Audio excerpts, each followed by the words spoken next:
পথনাটক, যাকে আয়োজকরা বলছেন পারফর্মিং আর্ট বা পরিবেশনা শিল্পকলা, এর সঙ্গে স্থাপনা কলা যুক্ত হয়ে মঞ্চকথার নাম বুড়িগঙ্গা। সারা পৃথিবীতেই শিল্পের ক্ষেত্র নিয়ে নানা পরীক্ষা নিরীক্ষা চলছে। এশিয়া রিজিয়নে এই ভাবনা নতুন হলেও প্রাচ্যে এর চর্চা পুরনো।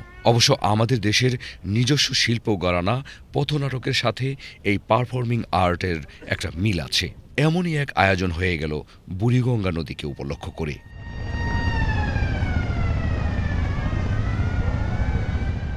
এখানকার শিল্প তৈরিতে দেশীয় অনুষঙ্গ বাঁশ, কাঠ, জাল, মাটি ব্যবহার করা হয়েছে। রিকশা পেইন্টিংকে উপজীব্য করে দোতলা লঞ্চের পাল এবং আরও কিছু কাজ করেছেন সিনেমার ব্যানার শিল্পী পাপ্পু। আমরা যে নদীটা দেখছি ওই নদী এখন দেখা পাওয়া যায়। আগে আমরা ব্লু কালারের নদী দেখতাম, আমাদের বুড়িগঙ্গা ব্লু কালার ছিল। আস্তে আস্তে এটা চেহারার চেঞ্জ হতে হতে কালো হয়ে গেছে, এটা সবুজ আকারেও যায় না।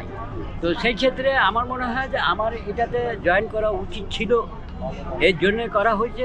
অনেক শিল্পীর অংশগ্রহণের কারণে প্রদর্শনীতে বৈচিত্র্য এনেছে বলে মনে করেন আগতরা।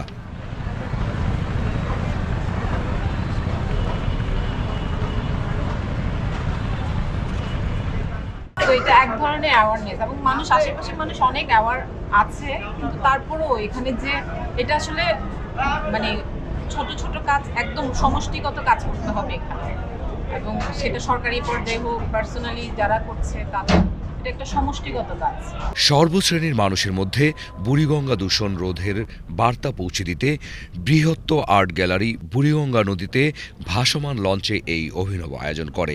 পারফর্মিং আর্ট, পরিবেশনা শিল্পকলা বা পথনাটকে বুড়িগঙ্গা পাড়ের মানুষের মধ্যে বুড়িগঙ্গা দূষণ রোধে সচেতনতা তৈরি করা এই আয়োজনের মূল উদ্দেশ্য।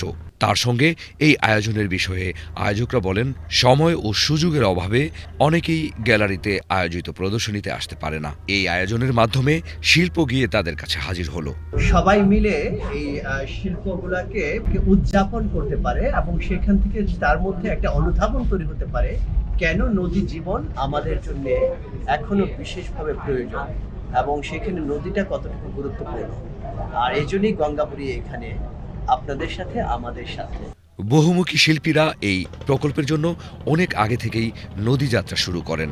দর্শনীয় স্থান, শব্দ এবং নদী সম্পর্কিত গল্পগুলোকে গভীরভাবে পর্যবেক্ষণ করেন তারা। প্রতিটি শিল্পী বুড়িগঙ্গার তাৎপর্যকে তাদের অনন্য শৈলীতে ব্যাখ্যা করেছেন, এমন কাজ করেছেন যা নদী এবং নদী সংলগ্ন জনপদের মানুষের মধ্যে সংযোগ আরও গভীর করে।